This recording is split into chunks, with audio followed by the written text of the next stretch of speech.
Feliz sábado para cada uno de ustedes. Dios les bendiga en grande manera.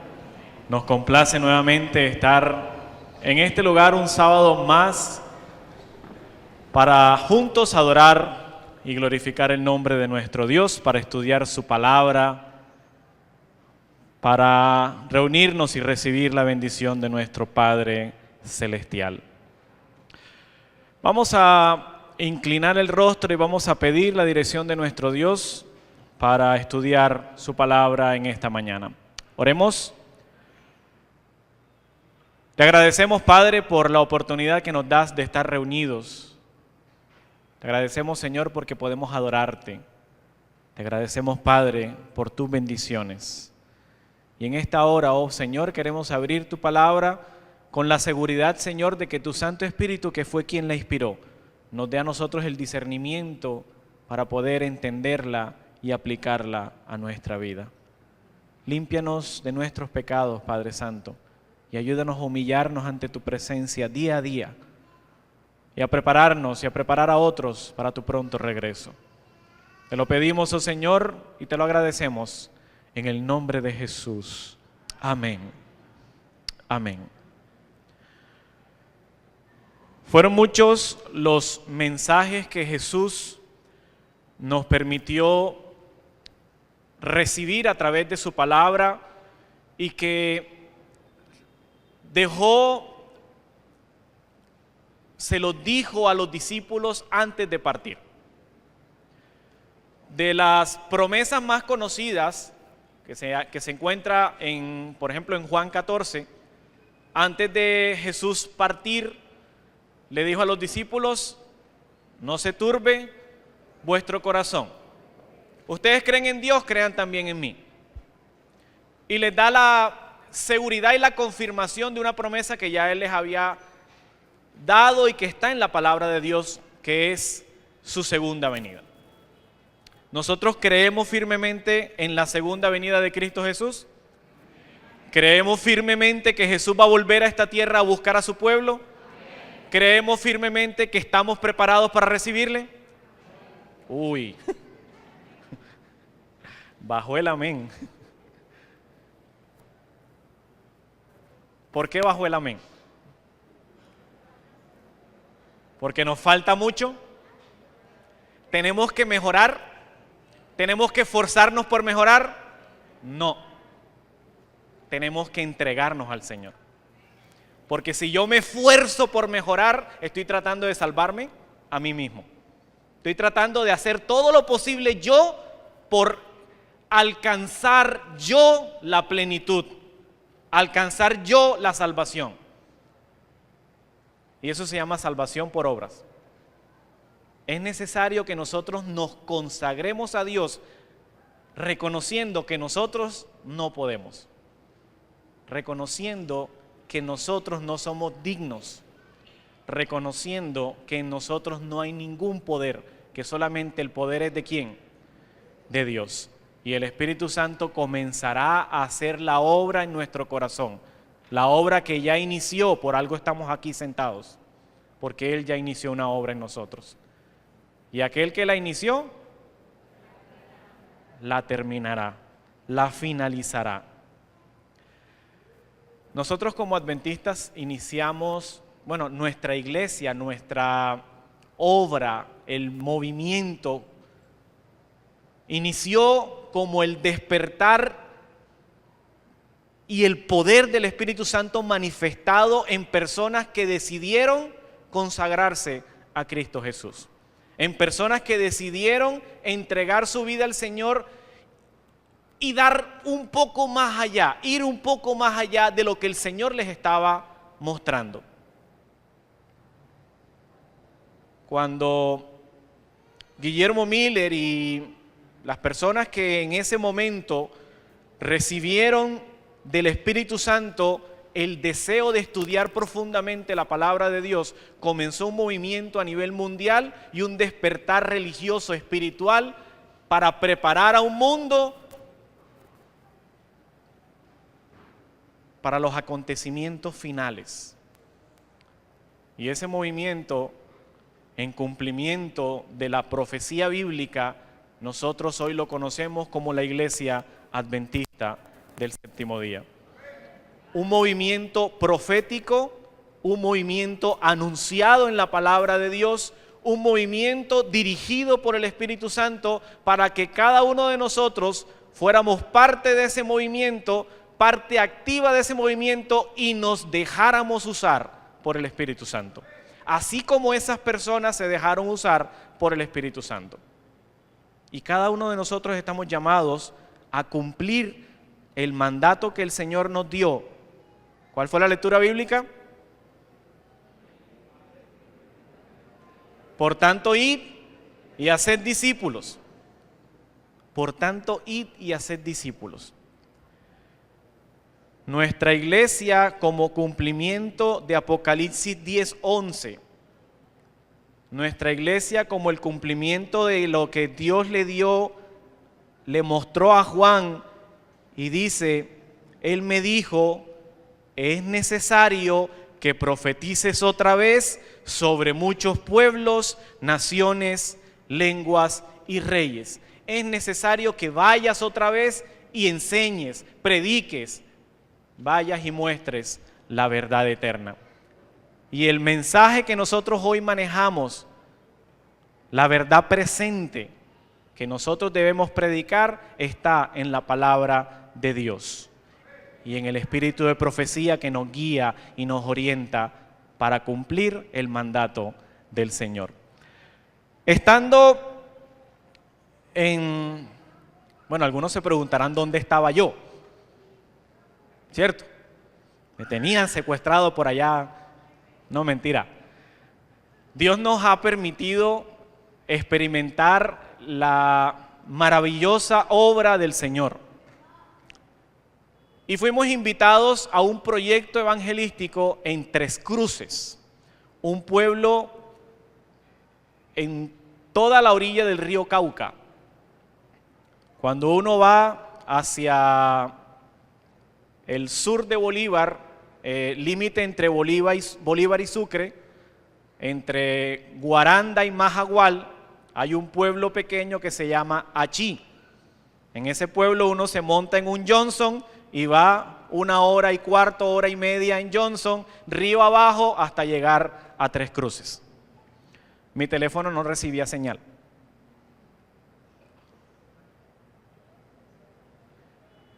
Así que allá estábamos a la de Dios. Y la obra que fue iniciada por un grupo de hombres y mujeres que decidieron consagrarse al Señor de un pueblo cercano que se llama El Palomar, donde ellos iban todos los sábados dejando a sus familias para ir de casa en casa en ese pueblo para predicar el Evangelio. De casa en casa, iniciaron con una encuesta. Iniciaron tocando puertas con una encuesta y terminaron dando más de 150 estudios bíblicos. Luego de todo ese trabajo, me pidieron a mí el favor, a través del pastor Iseda, que hizo el contacto, para ir a ese lugar y continuar con la visitación, hacer una campaña que duró 15 días y continuar la obra. Allá estuvimos en un lapso de 3 meses y en 2 oportunidades volví a este lugar.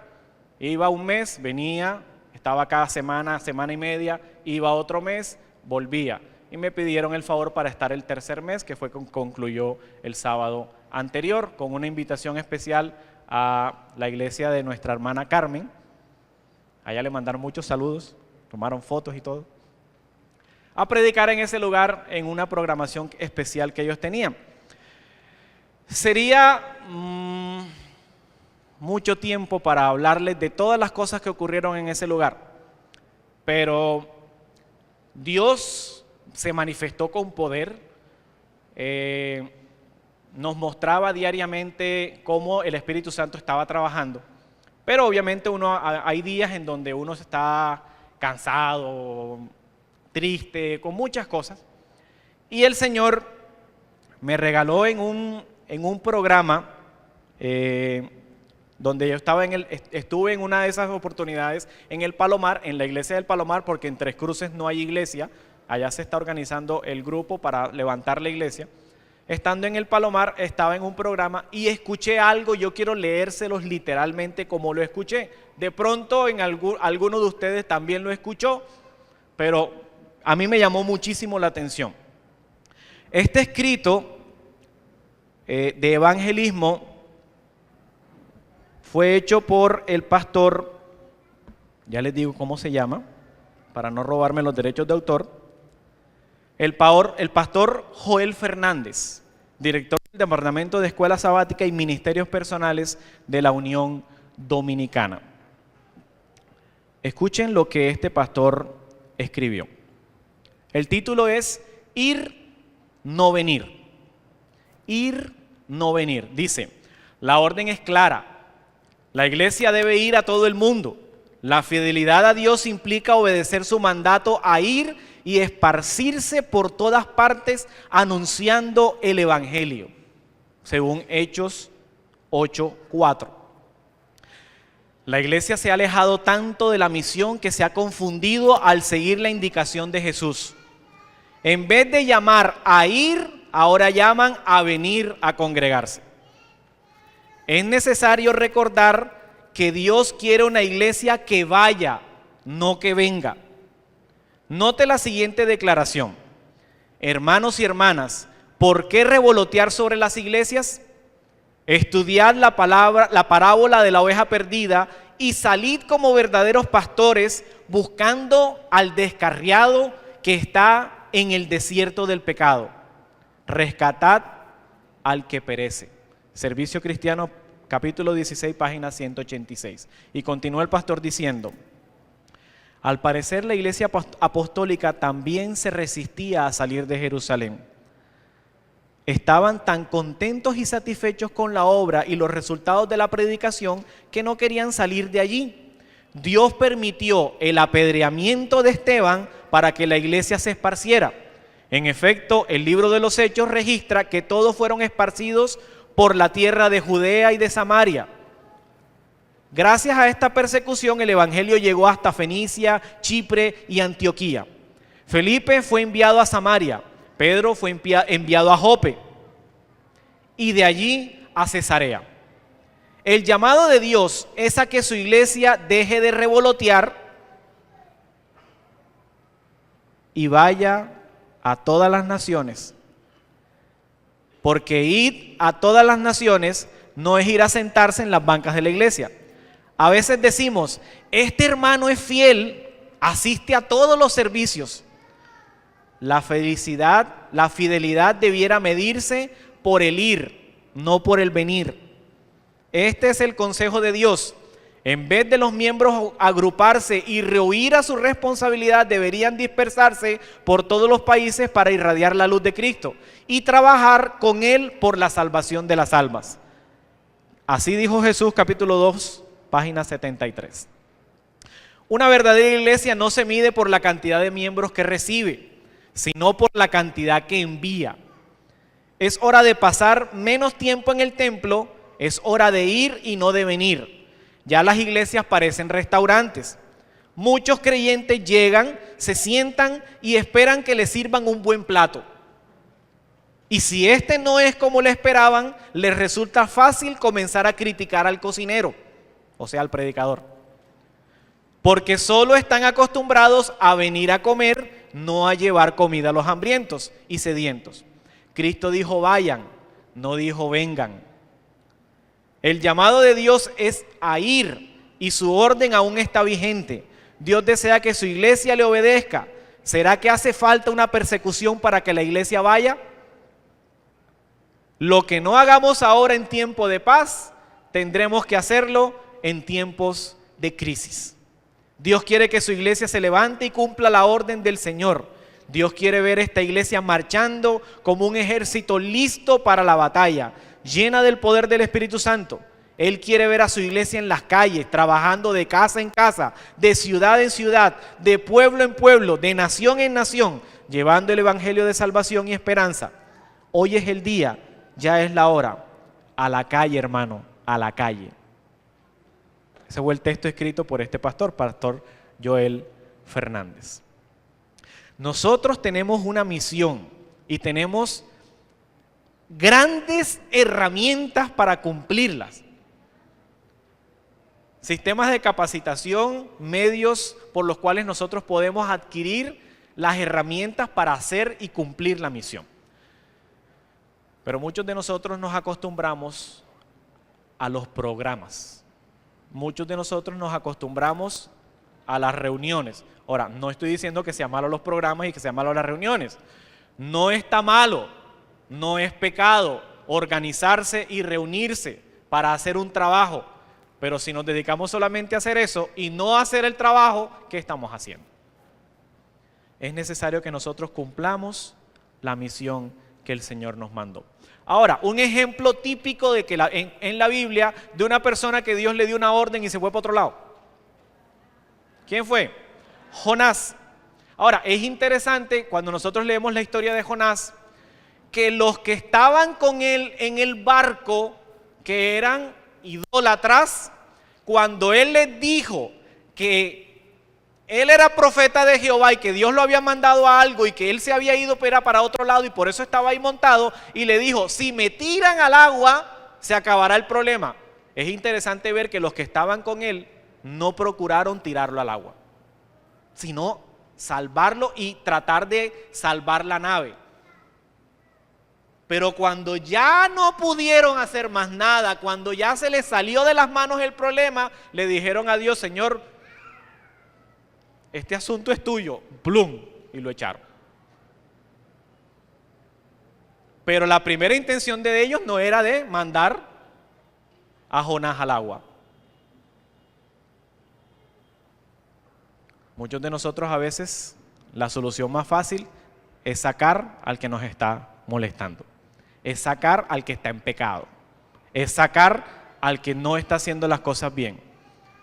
Procuremos con el poder de Dios restaurar y que nosotros también podamos ser restaurados y cumplir con la misión y cumplir con el mandato, ir y predicar y hacer discípulos. Otro caso típico en la Biblia, y ese sí quiero que vayamos a leerlo directamente, Primera de Samuel capítulo 13. El primer rey de Israel, ¿cómo se llamó? Saúl. ¿Cuáles eran las características de Saúl? ¿Quién recuerda? Era alto, dicen, ¿cierto? La Biblia dice que de hombros para arriba era más alto que el promedio, así como Jaime, o como Jaime. Era de hombros para arriba más alto que los demás, y dice la Biblia que era hermoso. Y dice que su papá era valiente. No dice que él era valiente. Dice que su papá era valiente. Primera de Samuel capítulo 13. Vamos a analizar algo en la vida de Saúl.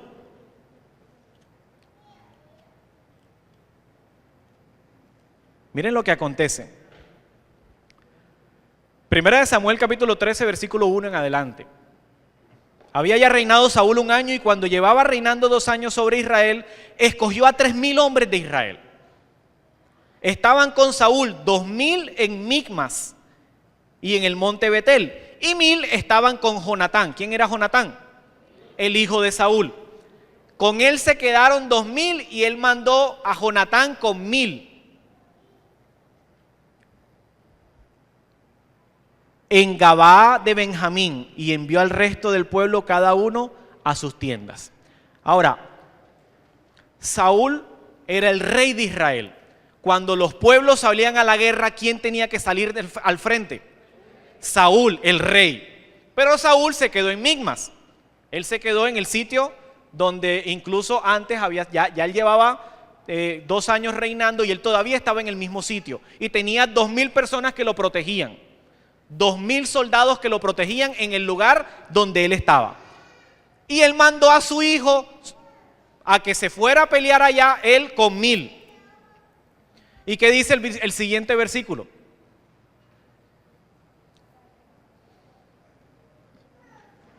Versículo 3. Jonatán atacó la guarnición de los filisteos que había en el collado y lo supieron los filisteos. Saúl estaba en la base de su reino, o sea, él estaba con 2000 que lo cuidaban, no se había movido del lugar. Y mandó a Jonatán con 1000 a que fuera a enfrentarse donde estaba la guarnición de los filisteos. ¿A quién se supone que tenía que ir allá? ¿Quién se supone que tenía que estar allá? Él. Pero él estaba aquí protegido con 2000. Y mandó a su hijo con 1000 a que se enfrentara en la guarnición de los filisteos. Y allá Jonatán atacó a los filisteos. ¿Y qué pasó? Versículo 3, Jonatán atacó a la guarnición de los filisteos que había en el collado y lo supieron los filisteos. Entonces Saúl hizo tocar trompeta por todo el país diciendo: que oigan los hebreos. Cuando todo Israel supo que se decía: Jonatán hizo una gran victoria. ¿Qué dice? ¿Quién fue el que atacó? Y él mandó a decir que quién había atacado. ¿Y dónde estaba él? Él estaba resguardadito con 2000 que lo estaban protegiendo y había mandado a su hijo ¿con cuántos? Solamente con 1000, donde estaba la guarnición de los filisteos. Y cuando su hijo obtuvo una gran victoria, él dijo: díganle a todo el mundo que Saúl venció. Cuando se apareció el gigante, ¿quién tenía que salir a pelear con él? Saúl. ¿Y salió? Salió fue David. ¿Qué pasó con Saúl?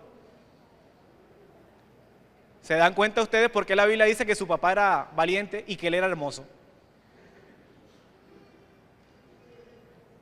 Él tenía que cumplir una misión, él tenía que cumplir algo y no lo hizo. Finalmente, nosotros cuando nos adelantamos en la historia, nos damos cuenta que él, por temor, desobedeció a Jehová. Samuel le dijo: espérame 7 días. Y como Samuel se demoraba y el ejército se estaba disipando, se le estaban saliendo la gente y tenían miedo, dice la Biblia que caminaban temblando detrás de Saúl. Los del ejército detrás del rey temblando. ¿Por qué tenían miedo? Porque veían que su rey era cobarde. Y tuvo miedo y desobedeció a Jehová de la indicación que le había dado a través de Samuel. Y más adelante, por miedo, ya había muerto Samuel y fue y desobedeció a Jehová nuevamente y consultó una pitonisa para saber qué era lo que tenía que hacer.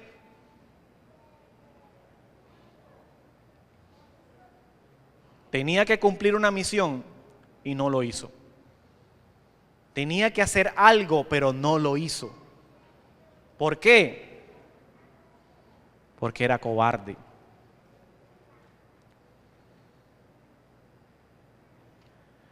David,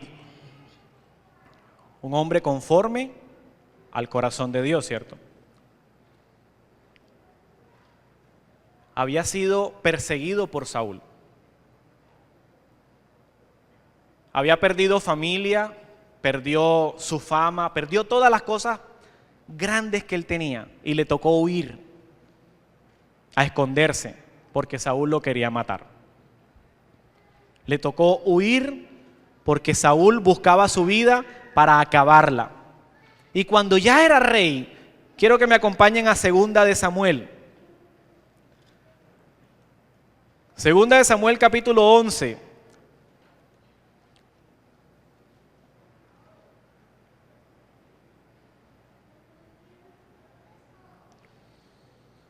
¿Qué dice el versículo 1? Aconteció al año siguiente, en el tiempo que salen ¿quiénes? Los reyes a la guerra, que David envió a Joab junto a sus siervos y a todo Israel, y ellos derrotaron a los amonitas y sitiaron a Rabá, mientras David, ¿qué hizo? Se quedó en Jerusalén. Un día, al caer la tarde, pónganlo ustedes 5, 6 de la tarde, David se estaba levantando apenas. Mientras que el ejército estaba ¿en dónde? Peleando en la guerra. Y David pasó todo el día acostado. Y cuando se levantó, se fue a pasear por su templo, por su castillo. A pasear y se asomó en el terrado. Y ahí pasó lo que todos sabemos que pasó. Vio a una mujer que se estaba bañando desnuda, una vecina. Y él, como era el rey, obligó a que viniera, a que estuviera con ella, quedó embarazada y nosotros sabemos el resto de la historia. Pero ¿dónde tenía que estar David? En la guerra. Y la Biblia es clara y dice, cuando salen los reyes a la guerra, el rey mandó a Joab y él se quedó durmiendo en la casa. ¿Era pecado que se quedara durmiendo en la casa? No. Pero una acción llevó a la otra, a la otra, a la otra, hasta que finalmente hay cosas en nuestra vida, mis hermanos, que no son pecado en sí mismas. Hay cosas que no son pecado en sí mismas, pero si no las dejas de hacer, te van a llevar a pecar. Si no dejas de hacer eso, te puede llevar a la perdición. Sea comida, bebida, acción, pensamiento, lo que sea. Si no lo dejas, te pueden llevar a pecar. David tenía que estar cumpliendo una misión y no lo hizo. Y eso le trajo consecuencias terribles. Finalmente, otra historia, la historia de Lot. Ya había crecido demasiado el pueblo, tenían demasiadas posesiones, había luchas entre los pastores, entre los dueños, entre los que administraban las ovejas y todo. ¿Y qué pasó? ¿Cuál fue la decisión? Abraham le dijo a Lot, mira Lot, ya hay demasiados problemas, escoge tú la que tú quieras, esta o esta. Donde tú te vayas, yo me voy para el otro lado. Allá por la zona donde yo estaba, que se llama Tres Cruces, por aquí debe estar Alberto Palencia, ahí está. Alberto es de al frente, Alberto es de Puerto Petty. Puerto Petty está al frente de Tres Cruces, o sea, cruzando el río, y ahí hay una entrada que va a un caserío que se llama Ojo Largo. ¿Por qué lo llamaron así? No sé.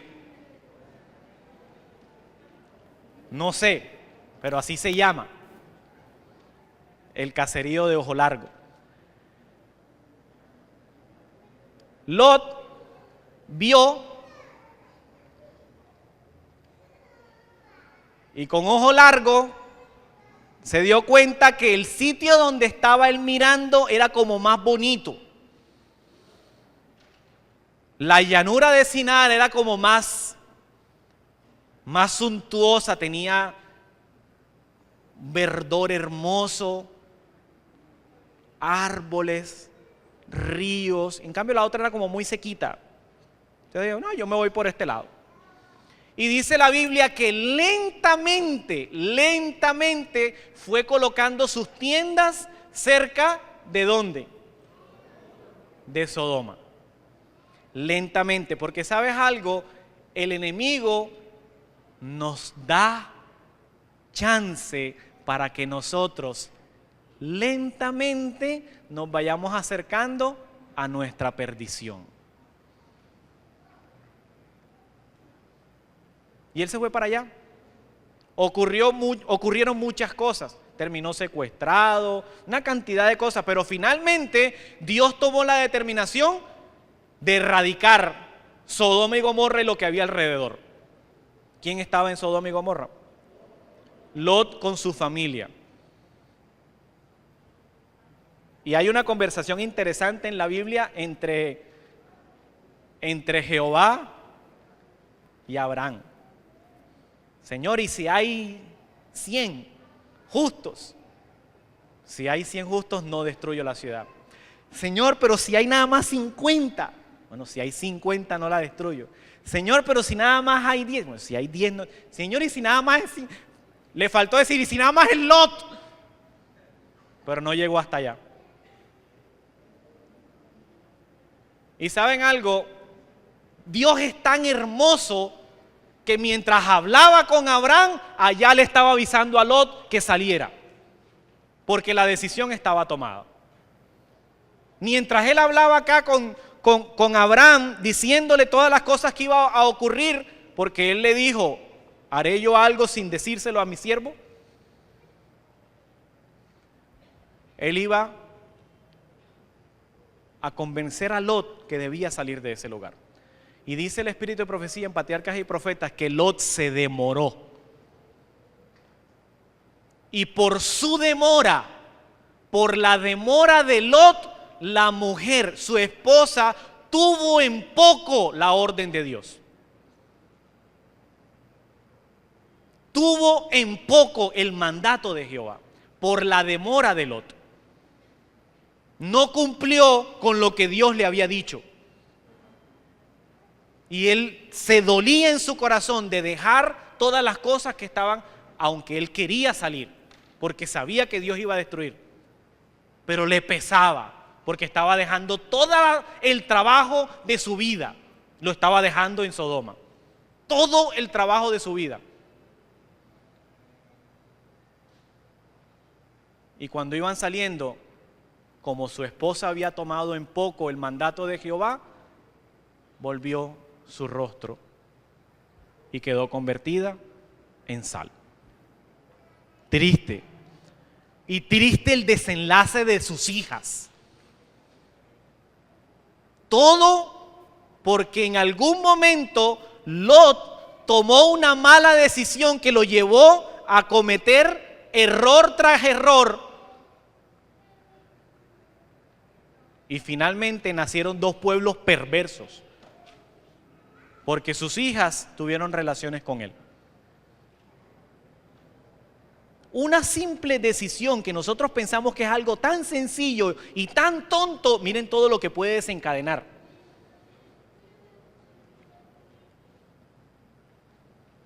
Es necesario que nosotros nos consagremos a Jehová para que nuestras decisiones sean tomadas por Él. Y se pueda decir, ya no vivo yo. Y si ya no vivo yo, ¿quién debe vivir en mí? Cristo. ¿Y quién debe tomar las decisiones en mí? Pues Él. ¿Y ustedes creen que Él va a tomar una mala decisión en nosotros? Claro que no, no lo va a hacer. Él va a tomar lo mejor para nosotros, porque Él conoce el fin desde el principio. Y Él va a decidir para nosotros lo que nosotros mismos decidiéramos si supiéramos el final desde el principio. Es necesario que nosotros le abramos la vida entera al Espíritu Santo para que nosotros, para que José muera y viva Cristo en mí. Si no, no sirve. Si no, no hay cumplimiento de nada. Y yo puedo ir, predicar, cantar, hacer lo que sea, pero si Cristo no vive en mí, no sirve. Es más, el Señor es tan misericordioso que personas se van a salvar, aunque yo no esté consagrado al Señor. Y personas van a conocer al Señor a través del testimonio de alguien que predicó, hizo y cantó, hizo lo que sea. Aunque yo me pierda, ellos pueden salvarse. Es necesario que nosotros hoy, y como dijo Pablo, vaya yo a predicar y a hacer de todo y venga a terminar perdido yo. Es necesario que nosotros tomemos la decisión de entregarle la vida a Cristo Jesús completamente. Ay, hermano José, pero ya yo me bauticé. No importa. No importa. La entrega a Cristo es diaria. Cada segundo, cada instante, cada respiración que debe adorar a Jehová. Cada respirar, cada latido del corazón del ser humano, de nosotros como hijos de Dios, miembros de la iglesia, miembros del pueblo de Dios, debe ser para adorar a Dios. Pero lastimosamente nuestra vida a veces no cumple con las expectativas que Dios desea. Y no es porque no nos esforcemos, porque a veces nos esforzamos demasiado en cumplir por nosotros mismos, en ser obedientes por nosotros mismos. Y nos esforzamos tanto y nos frustramos porque no alcanzamos a lograrlo, que terminamos cayendo. El esfuerzo no es nuestro, porque ya Dios hizo todo. Lo que nosotros debemos hacer es aferrarnos a Jesús con todas nuestras fuerzas.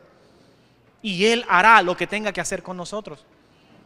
Y la misión se cumplirá porque el Señor obrará en cada uno de nosotros de acuerdo a su voluntad.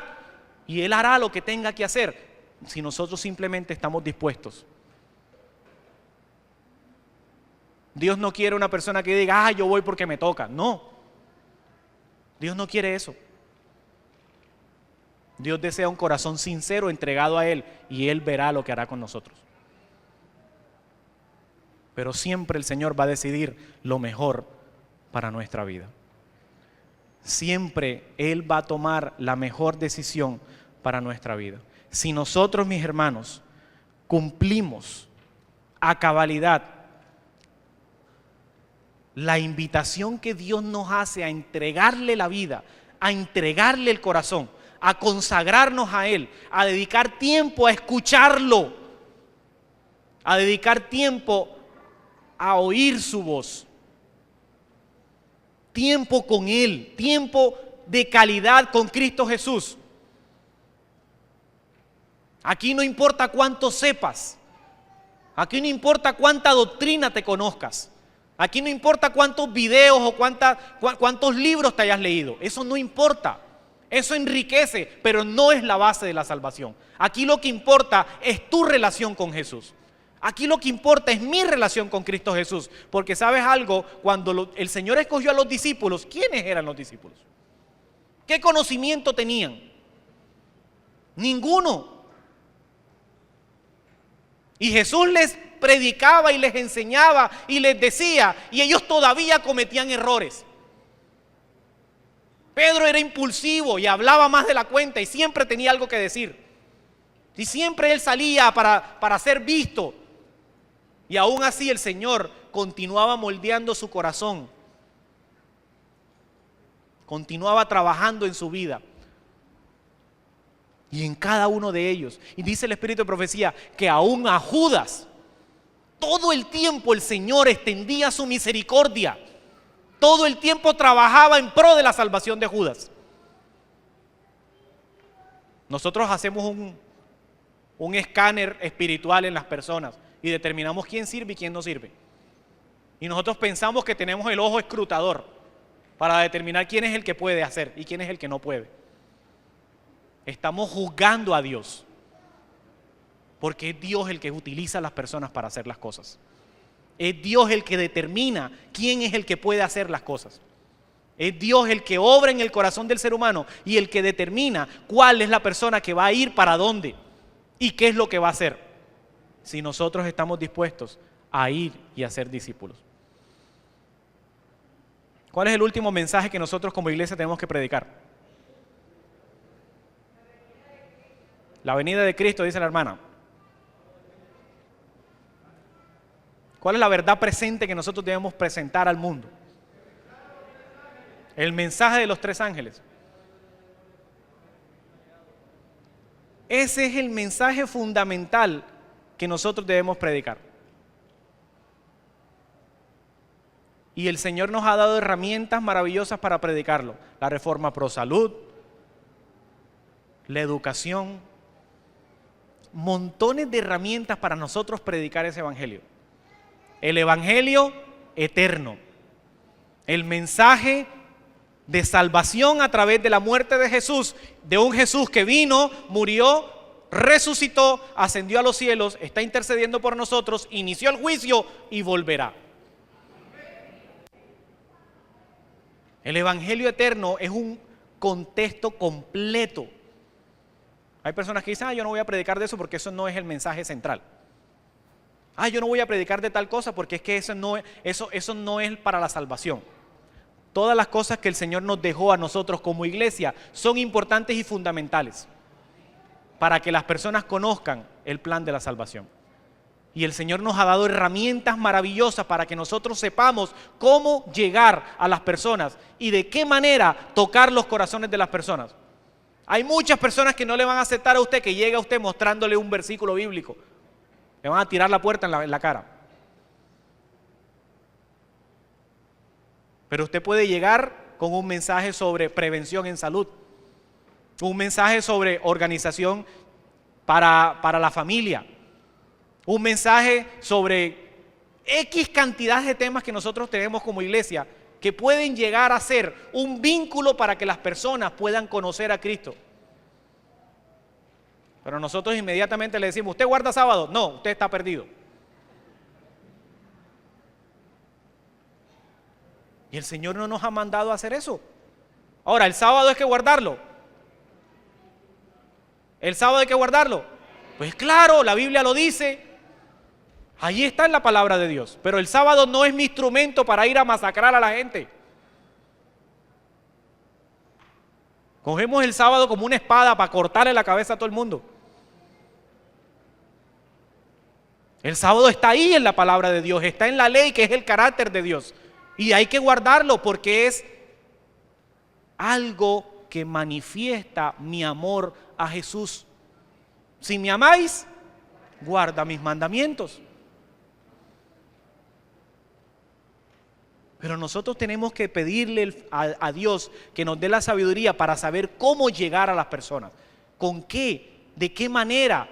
Y eso se hace siendo amigos de las personas, entablando vínculos con la persona, para que la persona, cuando ya te conoce y cuando ya sabe quién eres tú y sabes tu testimonio, tú puedes entrar a tocar temas específicos con respecto a la palabra de Dios. Mientras tanto, a un extraño no le aceptan eso. Es necesario que nosotros sepamos, con el poder del Espíritu Santo, cómo ir y cumplir la misión que el Señor nos ha encomendado. ¿Cuántos de nosotros queremos hacer eso? ¿Cuántos de nosotros queremos cumplir lo que dice Joel 2:28? ¿Qué dice Joel 2:28? Y después de esto derramaré mi espíritu sobre toda carne. ¿Quién desea recibir el Espíritu Santo? Todos deseamos recibir el poder de Dios para ir y predicar el Evangelio, para ir a hacer las cosas. Y la palabra de Dios en Joel 2:28 dice, y después de esto derramaré mi espíritu sobre toda carne y se manifestará el poder de Dios con cosas grandes. Y profetizarán vuestros hijos y vuestras hijas, vuestros ancianos soñarán sueños y vuestros jóvenes verán visiones. Ahora, ¿cuál es la clave de ese versículo? Yo esto lo he dicho aquí varias veces, pero no sé, voy a repetirlo. ¿Cuál es la clave de ese versículo? ¿Ah? No entiendo, no oigo. Después de aquellos días. La clave aquí, mis hermanos, es donde dice, y después de esto. Casi como lo que le dije al hermano Tomás, pero no es después de estos días, sino después de esto. Ahora, ¿después de qué? ¿Después de qué? Vamos a buscar Joel 2.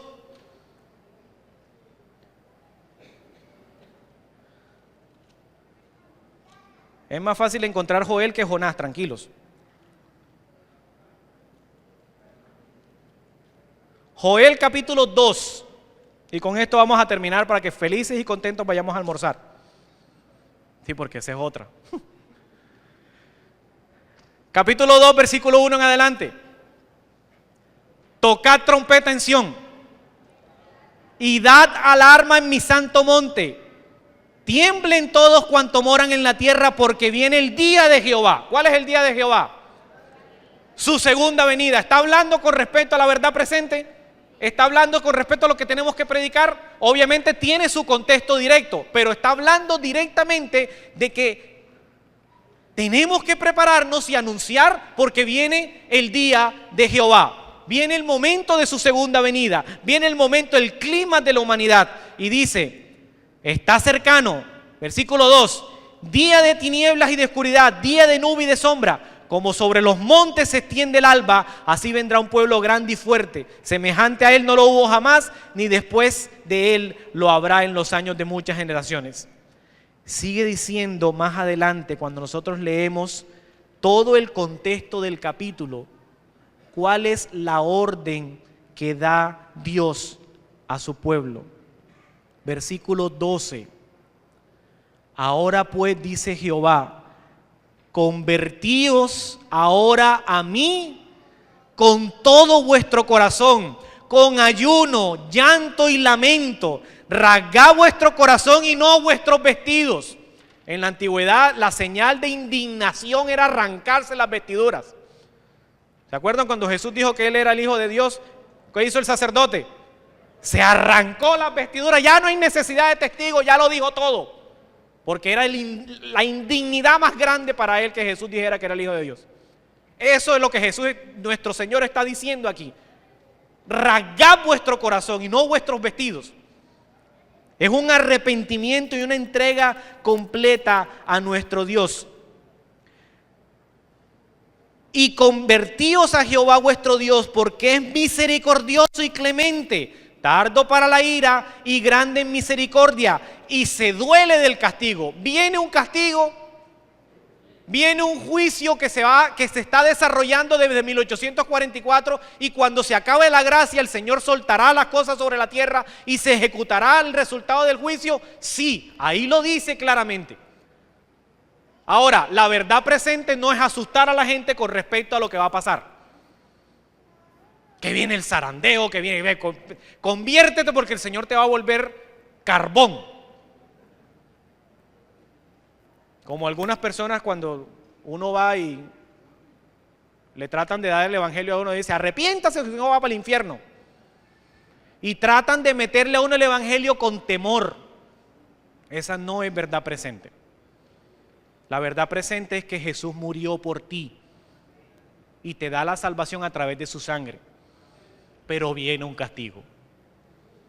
Pero viene un castigo, lo dice la palabra del Señor. Viene un acto que el libro de Isaías dice que es la obra extraña de Jehová.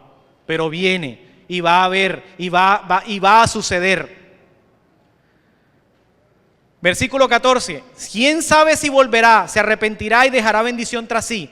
Esto es ofrenda y libación para Jehová vuestro Dios. Versículo 15. Tocad trompeta en Sión. ¿Para qué servían las trompetas? Para anunciar guerra o anunciar la venida del juicio. Para eso, incluso había una fiesta específica en el pueblo de Israel que se llama la fiesta de las trompetas. 10 días antes del juicio anunciaba que llegaba el juicio.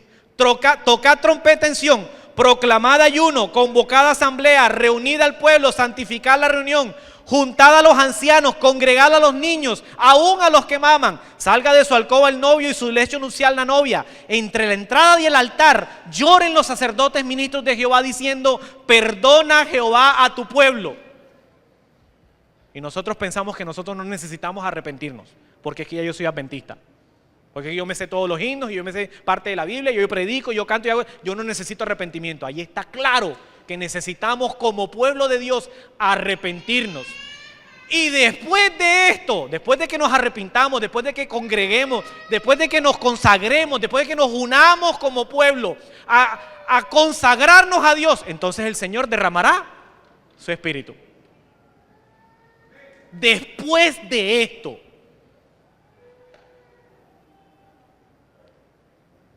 entonces el Señor se cumplirá lo que dice en Apocalipsis, que un ángel poderoso descendió del cielo, iluminó la tierra con toda su gloria, con toda la gloria de Jehová. El pueblo de Dios como un solo hombre predicando las verdades del evangelio en todo el mundo. Eso será la manifestación del poder de Dios, como nunca antes. Nosotros estamos invitados a ser parte de eso.